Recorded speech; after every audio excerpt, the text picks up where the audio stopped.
What? Yeah, barely. 30? Yeah. That's all I got? Not even. That's not good. Welcome back to the channel, guys. Welcome back to Phoenix, Arizona, and welcome to another video. In my never-ending quest to understand my new Mitsubishi Eclipse GSX a little bit better, I have found a local guy who's kind of a DSM specialist. I think he kind of runs his own business. So I'm going to take the car to him today, get his opinion on a few things, maybe have him just look over a few things. I'm not 100% sure what all we're going to do yet, but he lives down in South Phoenix, so it's about a 30-minute drive, so we'll hop in the car, head down there, and see what he has to say.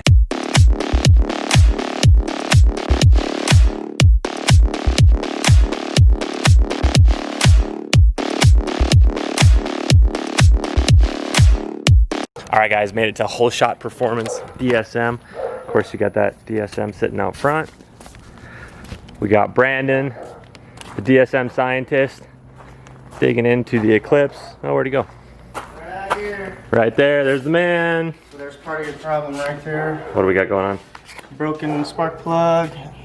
Bummer. And it looks like it melted, so. Yikes. I got another one we can throw in temporarily. What was the first thing you did? You kind of adjusted the idler or something? Yeah, we just wanted to make some adjustments on the idle because we want to make sure it's dialed in properly. And a lot of the times, smoothing out the idle will tell me whether or not something else is wrong. You care if I show them the cars? No, go right ahead. They're dirty, but It's all good. So we got this BA Mirage. What's it run? 10s, 9s? 997 was its best ever. Dang. Spider, all-wheel drive conversion. Total BA. And then I think this was his old show car. This is a GSX, right? GST. Oh, this is a GST. Gotcha. Yeah. That car only has 28,000 miles on it. Are you serious? Yeah, dude. Dang, we gotta dust this thing off. Oh, dude, that thing is sat forever. This thing's... I'll start it up every month or two.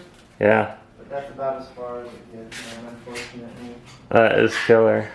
Oh, you mean on the plug? Yeah, on the plug. Yeah. Sometimes when a plug breaks like that one, or you burn a plug that bad, you could end up doing some damage to a piston or a valve or something along that line. So Hopefully it just got burnt up and hopefully decimated in there. Yeah, well, hopefully it went out the exhaust and didn't cause any other problems. Oh, well, shit, no wonder these things broke. Uh-oh. There's 6. These are way too hot for a Iridium plug. So the wrong plugs are in there? They're just too hot, especially for Arizona. So a 7 or an 8. I prefer an 8 for pump gas. Is that like NGK, like 8 you're talking about? Yeah, I'll show you the part number. Okay. All right, new plug test.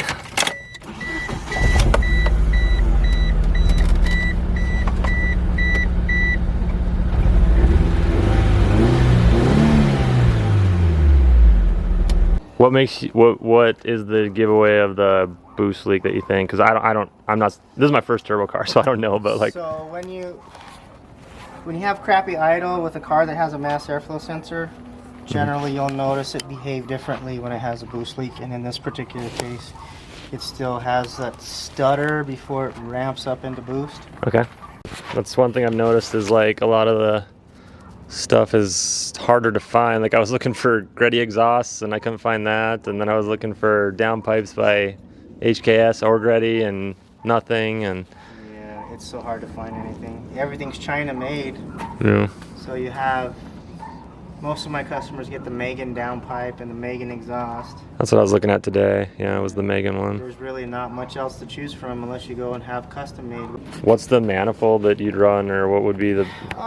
Price wise and performance wise, I've been using the FP manifold. So I don't have a big turbo to spool. I'm using stock turbos with big shots of nitrous. Oh really? Yeah. So when you look at my cars, you don't see anything exciting. So that would be the turbo maybe to use right there? Well, that's a personal preference. So the factory turbo, I'll show you one of my other cars in the back, but that setup has a 3-stage nitrous kit on it, and one of the events here we had for no prep, I was able to win that event. So Just on a stock turbo with a lot of nitrous and boost turned up. Shitload of no. That this stock boost? Yeah. Stock boost. So all we got to do is drill some holes for nitrous and we're ready to rock on this thing. Well, not necessarily. I mean, I spent a lot of money on the internals. Internals, yeah. Making sure that needed to be where it's at, but it still has. If you look at my motor, I'll show you real fast. So, if you look at the motor, same intake you do, same fuel injectors. You just powder coated it or paint yeah, or what? powder coated. Everything's powder coated. Nice. So I have the FP manifold. I did port the turbo. I do have an O2 dump. Stock turbo. I have Han Racecraft intercooler piping from back in the day. So the nitrous There's kit. the good stuff. Yeah. So it has direct port nitrous injection. well, it has 3 kits. So this is not a direct port. I'll show you the difference between the two. I was just quoting Fast and Furious. So the first kit is 120 shot. The second kit is 150 shot, and the third kit is 80. Whoa. So just in case, it's the just in case button. Just in case button. Yeah. So, but other than that, I mean, it's not anything you don't have already. And then, what did you say the brand on this was? Force Performance. Force Performance. FP manifold. So I need to keep my eye out for one of those. If you run across one, it comes in handy. Okay. The manifold is ported to the head to match the head. Gotcha. So I don't have So that's to a worry. stock head on there, right? Stock head, but it's internally built. So Built, yeah, springs, so all the- retainers. Right. But no, no porting or anything on the. Not on the intake side, only the exhaust side, because with nitrous, you're dumping a ton of fuel, so you do need to get that out. Get it out. And what I liked about the FP manifold is the size of the runners and how big they are compared to even tubular manifolds. So the size of the runners are much larger in diameter, so it can help get the exhaust out. And then you port the turbo and then port the wastegate, so that way it can get rid of all the rest of the exhaust that's in there easier without putting too much strain on the turbo. Sure. Have you ever had any issues with, like, do you feel like this is the most reliable setup to go really fast? I've been running it for 20 years. No. So, yeah, no problem. I mean, you break shit every now and then. My biggest problem has always been pushing head gaskets until they came out with age 625 head studs. Okay. So the L19s, I would push head gaskets every now and then. Before that, I was pushing head gaskets 4 or 5 passes. What kind of motor mounts is these? Just stock or? They're stock with the inserts. So the inserts are the aftermarket. yeah, the inserts are the aftermarket I portion. feel like mine are shot because when I'm driving, I just Well, like, for a daily, I don't recommend them. Yeah, because they're probably too stiff. Well, they shake the shit out of your dash, and Yeah. it's just not driver friendly. Sure. So on a daily or more of a street car, I wouldn't really use them. Is there a brand that you would use or recommend? The ones from the dealer, if you can get If you them. can get them, okay. So, nothing exciting inside. Stock steering wheel. Whoa, whoa! This come in black? I dyed it black. Oh, I was like, I've never seen that in black before.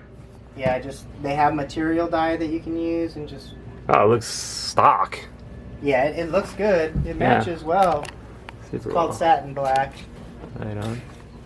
So And is that can't be a stock tranny, right? You gotta build it somehow. this is an automatic transmission with just clutch packs and a upgraded valve body setup. Gotcha. Just knocked some weight off the car as much as I could. And what's the fastest you've ever ran this one? I've only done the 1/8 mile, and this car went 606 at 123. So in the 1/8 out of 606, what would that be in a quarter? Like a Should be a low 10, Low maybe 10. high 9. nice. Okay, back to the car. Keys on. Looks like the check engine light is off. It is off? Yep. Analog brake light, for whatever reason, has been on since I had the car. I don't know why, but Yeah, that pump is probably done. gotcha. So go ahead and shut it off. The purpose of that was just to clear the codes and get the computer's head right, or? Yeah. Fastest way to add 50 horsepower right here. What does it do exactly? So what the factory put this silencer in. And the silencer helps keep the noise down for the driver. Okay. So eliminating that, if you look inside here, and this is a very, very, very old Mitsubishi trick. See how much space this is taking up? Yeah, lots. So all that air that's trying to get in has to get around this pipe.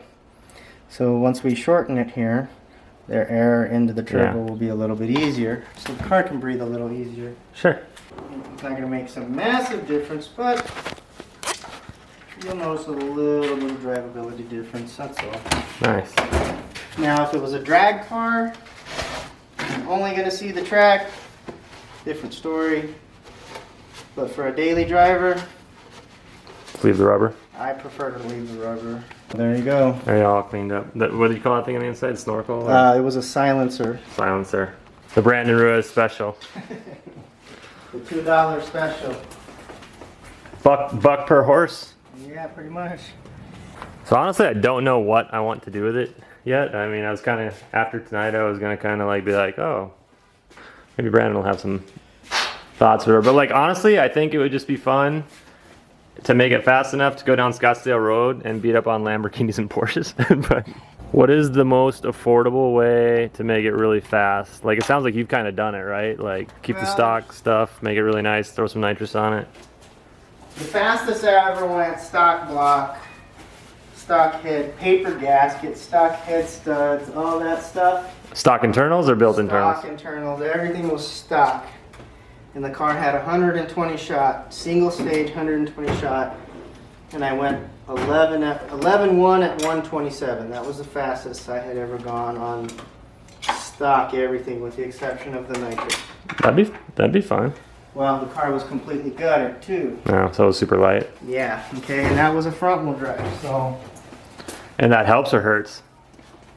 In my case, it was fine because I was running around with 26-inch slicks all day. So you had all the traction in the world. I had some traction compared to on the street where you're not. And you'll save some weight too, I suppose. Yeah. Because, yeah, if you got the diff and the... Because on the street, you're not going to have that kind of traction.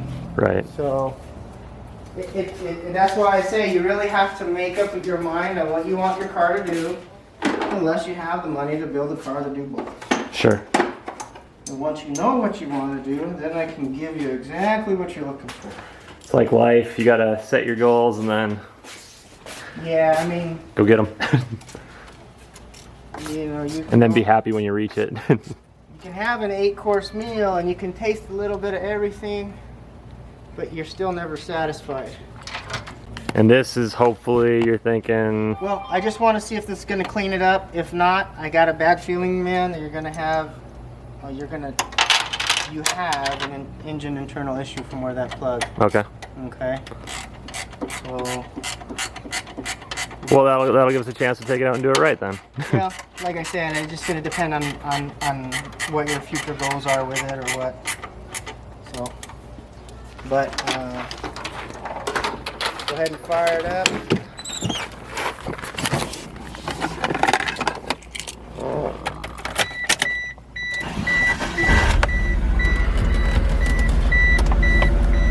What did you notice there? The idle's not right. Yeah, it started high and then it got back down to 1,000, but... Well, no, but I mean, that's normal. But you can hear it misfiring. Oh, okay. So when it misfires, see how clean that plug is? Like almost no gas is hitting it at all. Mm-hmm. It means there's a good chance there's no compression in that cylinder, so we're going to confirm it right now. That's the one that had, that's the cylinder that had the broken plug in it, obviously. Compression check time.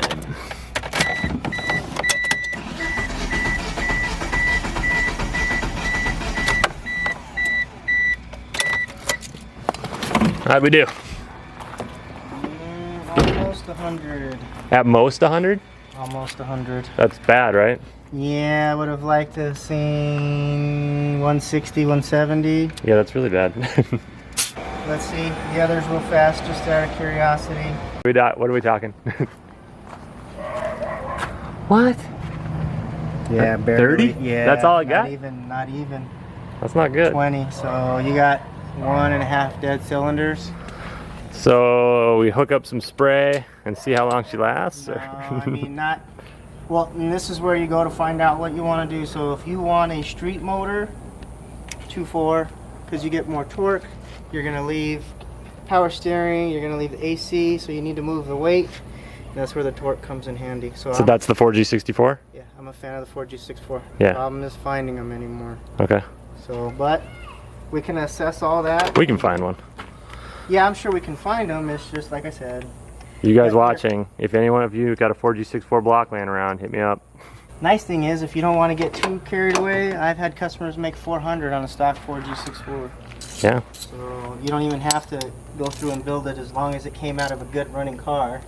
And before you buy it, let me know and I'll look at it before you buy it. Yeah, for sure. 'Cause I had a customer buy one from California and they said, oh, it was running, everything was great.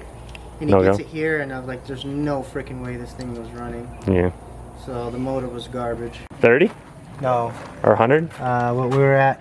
That one's at 120, so that one's a little bit better. A little bit better, yeah. So is this, what's the order? 1, 2, 3, 4? Yeah. Perfect. So, yeah, I mean, motor's weak. Depending on what was done or what's going on in there. Now, there would be a few other things that I could check before we actually dive into the motor. But this one is probably, the damage could, like here's an example. When something fails, like a spark plug fails, sometimes the pieces get sucked in and it'll damage this valve, so maybe it's just a valve. Okay. But your check engine light has nothing to do with the throttle body or anything else like that. Okay. Compression test number 4.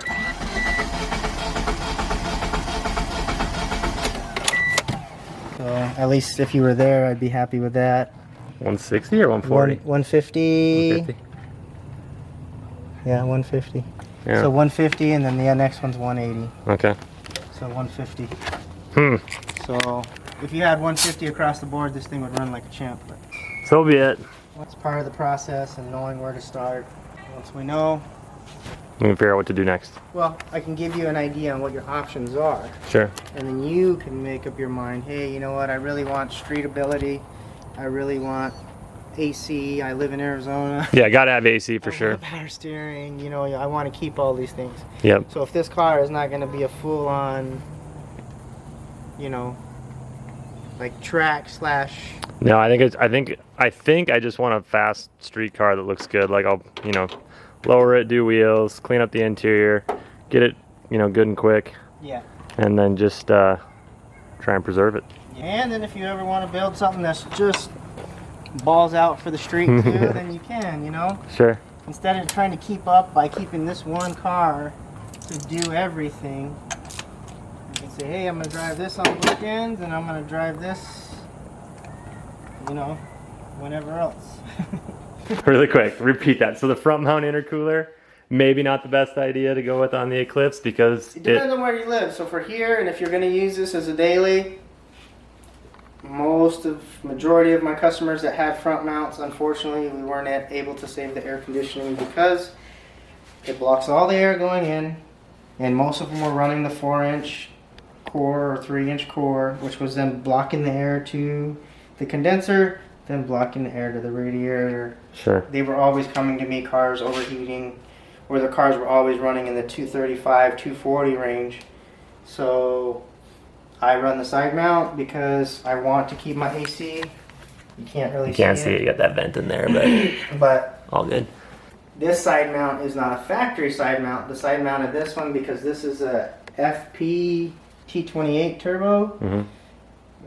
This is a Han Racecraft side mount that they used to make back in the day. Gotcha. Which they don't make anymore. Of course. So back again to finding shit that they just don't sell. You can rock the factory side mount though, probably. You can, as long as you stay with the T25. But if you're going to go to the T28, then you would want to have somebody custom side mount, somebody make you a custom side mount. Okay. So, but all stuff to consider. yeah, it's like I said, I just want to give you some background, and that way you can decide on which route you want to go. Sounds good. Brandon, I really appreciate all the Absolutely, all the info and stuff, and I mean, well, I've got some thinking to do on what to do here, but you've given me some good food for thought, so. Alrighty, man. All right, guys, so I'm just going to kind of sit up here and soak in everything that has just happened. Basically, I'm a little bit bummed. Nobody likes to hear that their car is maybe a little bit bunk, but that said, it's gonna be an opportunity to make some improvements, I think. So, I don't know if I caught it all on tape. I was taping a lot in there and I didn't wanna like weird out Brandon, but basically, one of the cylinders is really low on compression. So, I'm gonna get a second opinion. Here is the second opinion from Sun Devil Auto. Cost me 260 bucks. Obviously it was on my 99 GSX. Cylinder 4, 0 PSI. Not that I don't trust Brandon, I do want to get a second opinion. Odds are going forward I'll probably be looking for parts.